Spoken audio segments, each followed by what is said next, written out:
Bienvenidos. En nuestro encuentro de hoy vamos a trabajar la relación que existe entre el texto y el paratexto. Y vamos a trabajar con estas categorías recuperando los aportes de tres autores. Por un lado, Gerard Genet, un autor que ya mencionamos en encuentros anteriores. Y por otro lado, dos autores que trabajan juntos, Günter Kress y Theo van Leeuwen. Elegimos estos autores porque pertenecen a un encuadre ya clásico que nos interesa recuperar a la hora de formular interrogantes sobre nuestro objeto de estudio. Y a su vez, en la medida en que pertenecen a distintas disciplinas y campos de estudio, nos permiten incorporar nuevas perspectivas de análisis desde enfoques diferentes. Gerard Genet es este crítico francés al que habíamos citado cuando repasamos las distintas formas que puede adquirir la polifonía. De hecho, Genet fue uno de los primeros en interesarse por los textos como objetos de estudio, tanto en su contenido como en su aspecto material. Especialmente le van a interesar las relaciones que los textos establecen con otros textos, es decir, hacia el exterior de sí mismos, pero también las relaciones que los textos establecen hacia el interior de sí mismos. Es importante aclarar que Genet proviene del campo de la teoría literaria, y entonces, cuando está pensando en un texto, está pensando principalmente en un texto literario, en el contenido, en la forma y en las relaciones que los textos, especialmente los literarios, establecen entre sí. En esta línea de investigación va a interesarse también por el entorno del texto en su forma de libro y en aquello que permite, que posibilita su condición de objeto accesible. Así es como vamos a llegar a la noción de paratexto, sobre la que nos vamos a detener en esta clase. Kress y van Leeuwen, por su parte, los otros dos autores que mencionábamos, provienen del campo de la semiótica, más exactamente de la semiótica social. De hecho, son de los principales exponentes de esta disciplina que pone el foco en las prácticas sociales. Kress y van Leeuwen trabajan con discursos audiovisuales y multimediales, y desde allí van a revisar la situación comunicativa en términos semióticos, es decir, en términos de construcción de sentido. Esto nos va a permitir considerar que todo aquello que se intercambia en una situación comunicativa está afectado por todas las instancias que hacen al acto enunciativo. Y al hablar de texto, de la categoría texto, Kress y van Leeuwen no están pensando en un texto literario exclusivamente, sino por el contrario, en un conjunto heterogéneo de objetos culturales que pueden ingresar en la categoría de texto en la medida en que se comportan como textos y pueden ser leídos e interpretados como textos. Textos que se van a realizar en diferentes modalidades y por eso nos proponen el término unidad multimodal para pensar en las diferentes formas, en los diferentes modos que puede adquirir la realización textual. Entonces, los conceptos principales sobre los que vamos a trabajar hoy son texto, paratexto y unidad multimodal. Empecemos por el texto.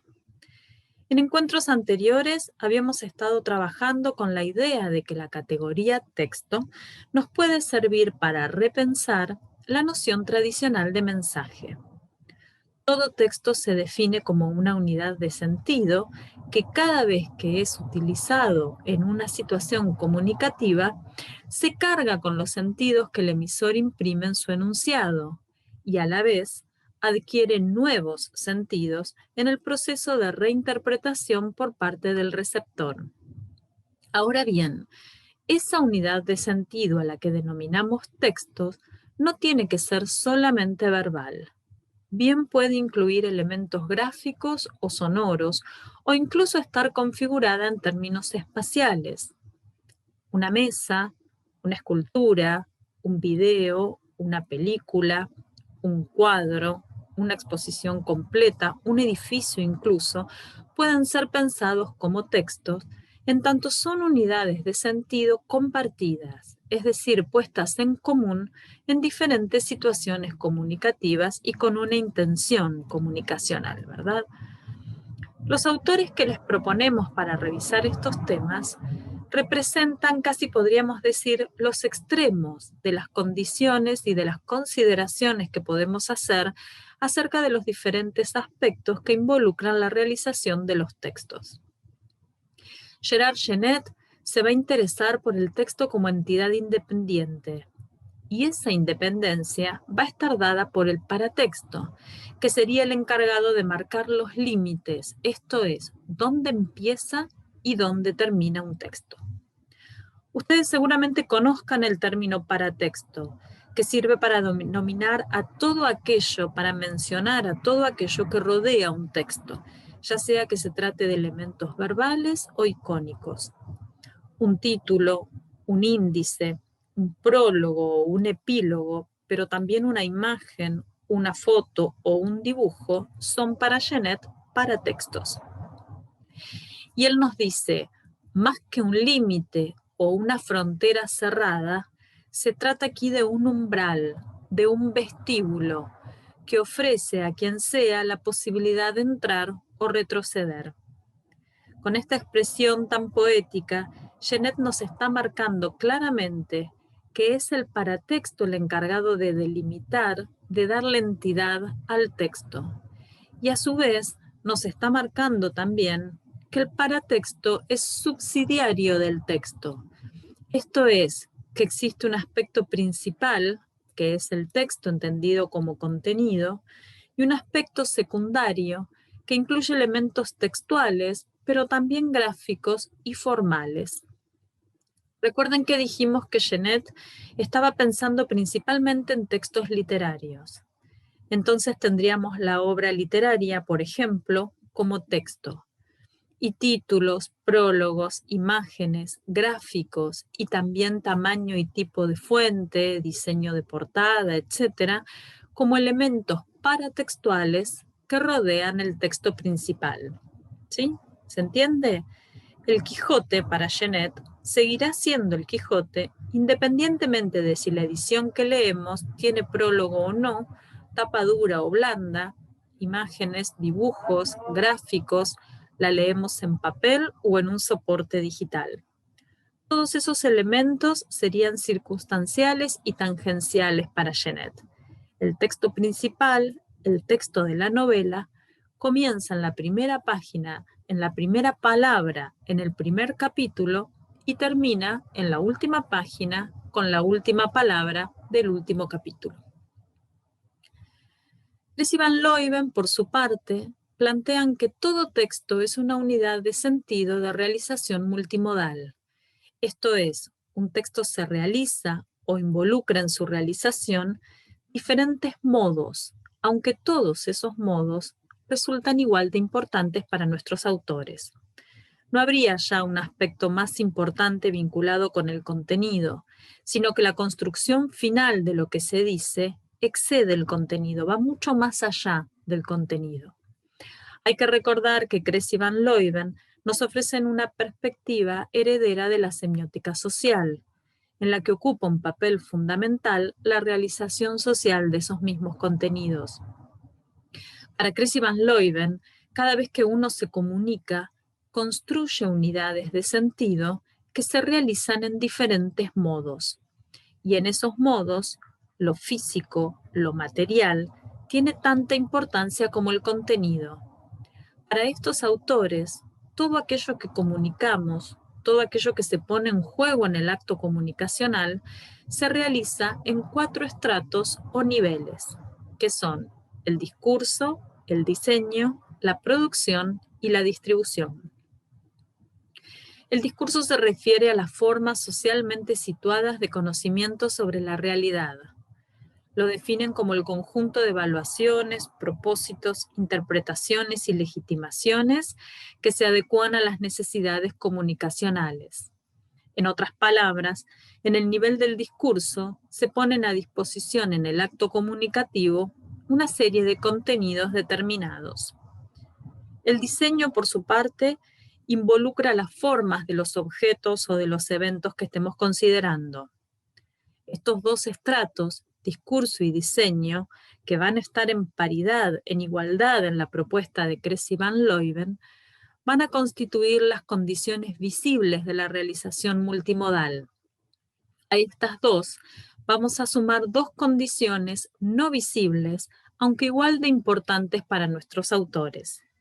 La producción, por un lado, que se refiere a la condición previa, a la articulación de esa forma material que añade sentidos a los objetos, y la distribución, una condición posterior que involucra todo el potencial de recodificación de los objetos. Esto significa que cuando veo un texto, pero así como quedó definido como una unidad de sentido de realización multimodal, no solo veo ese objeto material, su contenido y su forma, sino también las condiciones previas de su producción y las condiciones posteriores de su distribución. ¿Quién lo produjo? ¿Cuándo? ¿Por qué? ¿De qué manera? Y también, ¿quién lo va a recibir?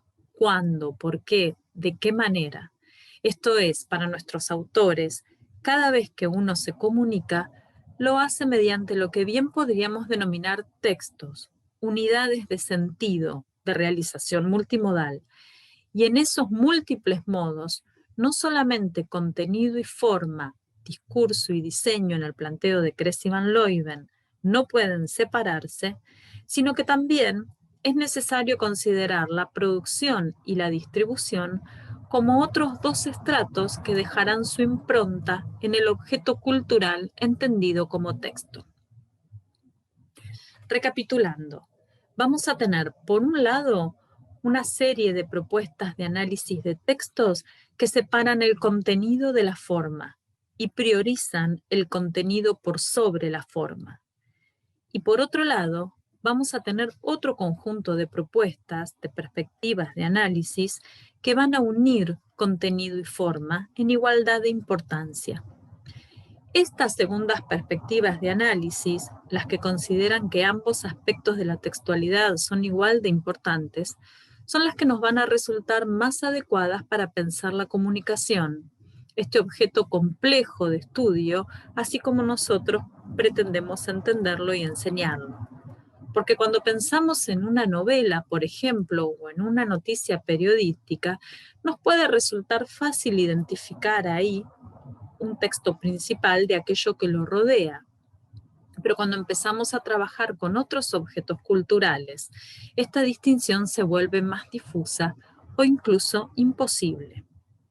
En una página web, por ejemplo, ¿podemos decir que la imagen o el diseño es secundario del texto principal? O incluso si reconsideramos la misma noticia periodística, ¿tiene el mismo efecto de sentido una noticia con foto que sin foto? Una que aparezca en la primera plana o en la página 6, con titular en letras en mayúsculas o minúsculas. No, seguramente no tiene el mismo efecto de sentido. Si pensamos, por ejemplo, en la comunicación académica, que es otro de los objetos con los que vamos a trabajar nosotros durante todo el año, ¿transmite el mismo contenido una carta formal o un currículum vitae o un informe o un texto de divulgación que no respetan la puesta en página convencional que otros que sí la respetan? No, claro que no.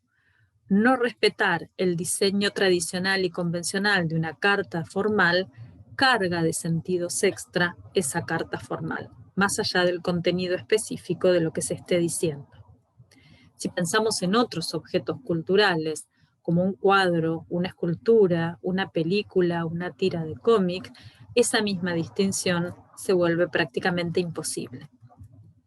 La pregunta de parcial con la que nos vamos a despedir hoy es: ¿qué diferencia, qué marca la diferencia entre la teoría que separa el texto del paratexto de la teoría de la unidad multimodal?